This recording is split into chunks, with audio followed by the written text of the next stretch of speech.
Vosik Nipa Hinyarni Bukazan Police Station along Assam Rifles, CRPF lapen Assam Police arideng Adivasi People Leberation Army mate APLA atum pen Risim kangtang mate hele ka chehodai pona birta perangke Bisnu lekte pen birta napali.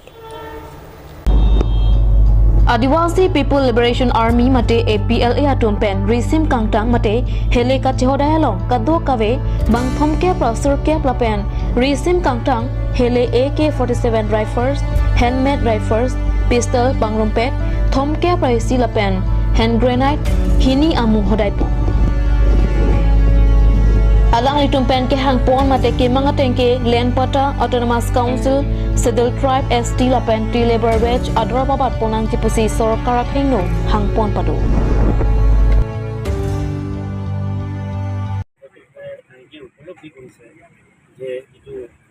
Terrorist activity বা এনেকুৱা ধৰণৰ যদি দুষ্কৃতিকাৰীৰ কাৰ্যকলাপ হাতত হাতিয়াৰ লৈ পেলাই দেশৰ এগেইনষ্টে কাম কৰা এইটো ভুল বস্তু তেওঁলোকে এইটো বুজি পাইছে আৰু তেওঁলোকে ইচ্ছাত মূল সুতিলৈ ঘূৰি আহিবৰ কাৰণে ইচ্ছা প্ৰকাশ কৰা আছাম ৰাইফলছ আৰু অসম পুলিচে এই প্ৰচেষ্টাটো আগত বঢ়াই লৈ পেলাই আজি এই চাৰেণ্ডাৰ চেৰিমনিটো সেই হিচাপে কৰা হ'ল।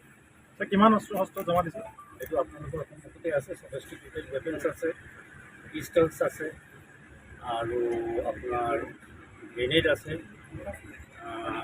আৰু কিছু ৱেপনছ তেখেতসকলে কৰিছে আজি হেণ্ড অভাৰ কৰিছে। কিমান চনত এই সংগঠনটো গঠন হৈছিলে? Thank U.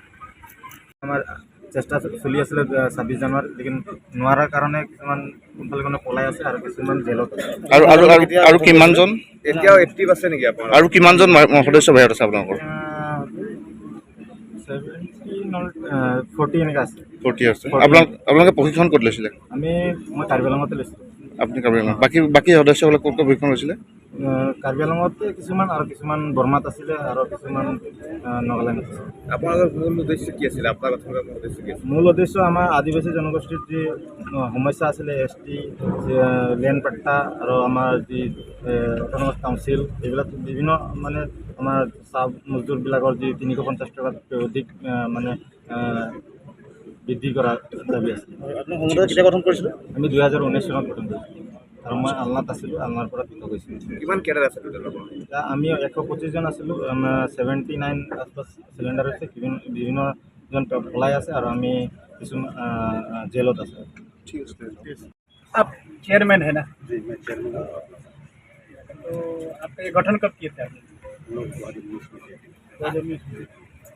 कितना कैडर आपका है? केडर तो अभी हम लोग फिलहाल आए हैं स्टार्टिंग किया था। ट्रेनिंग कहाँ लिया था? आपका ज्यूरिडिक्शन कहाँ से कहाँ था? मेन था आपका कार्बी आंगलॉन्ग और आसाम तक था। अभी आपको अच्छा लग रहा है? आपका अपना का मुख्य उद्देश्य क्या था? हमारा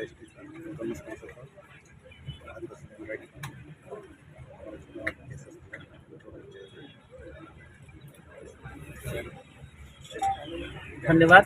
ये थे हमारे আৰু আজি আমি বিভিন্ন সমস্যাৰ পৰা সমাধানৰ ক্ষেত্ৰত আমি আদিবাসী জনগোষ্ঠীৰ যি স্বাৰ্থৰ কাৰণে আমি জংঘলত গৈছিলোঁ আৰু আজি মূল খুঁটিত আমি ঘূৰি আহি বিভিন্ন শিকি আছোঁ আৰু অসম পুলিচ আৰু কাৰ্বি আংলং পুলিচ আৰু আমাৰ বোকাজানৰ SDPO আৰু আমাৰ কাৰ্বি আংলঙৰ SP মহোদয় আৰু আমাৰ আছাম ৰাইফলৰ CO আৰু আমাৰ মেজাৰ তেওঁলোকৰ সহযোগত আমি আজি মূল খুঁটিত ঘূৰি আহিবলৈ মই সক্ষম হৈছোঁ। আৰু গতিকে অসমত আমি আমাৰ যি দাবী আছিলে আদিবাসী জনগোষ্ঠীৰ যি মূল সমস্যা আছিলে এই সমস্যাবিলাক আমি কাগজ কলমৰ জৰিয়তে সমাধান কৰিমকৈ আমি আগবাঢ়ি আছোঁ। আৰু আমাৰ যি মূল ডিমাণ্ড আছিলে ST আমাৰ লেণ্ড পাট্টা আমাৰ চাহ মজদুৰবিলাকৰ যি 350 টকাতকৈ অধিক বৃদ্ধি কৰা আৰু আমাৰ যি অট'নমাছ কাউন্সিল সেইবিলাক আমাৰ দাবী আছিলে। সেই দাবীবিলাকক লৈ আমি আগবাঢ়ি গৈছিলোঁ আৰু গতিকে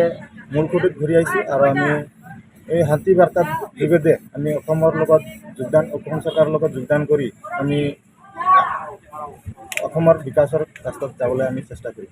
আজি কিমানজন চিলিণ্ডাৰ কৰি আছে? আজি আমি 39জন চিলিণ্ডাৰ কৰিছোঁ। আৰু আহিব আছে নেকি? আজি আৰু বিভিন্নজন আছে আমাৰ 40জন আশপাশ আছে তেওঁলোকে কিছুমান জেলত আছে আৰু কিছুমান মানে পেলাই আছে কিয়কি মাজত আমি 26 জানুৱাৰী আমি মূল খুঁটিত আহিবলৈ কাৰণে আমি ডিক্লেয়াৰ কৰিছিলোঁ কিন্তু আমাৰ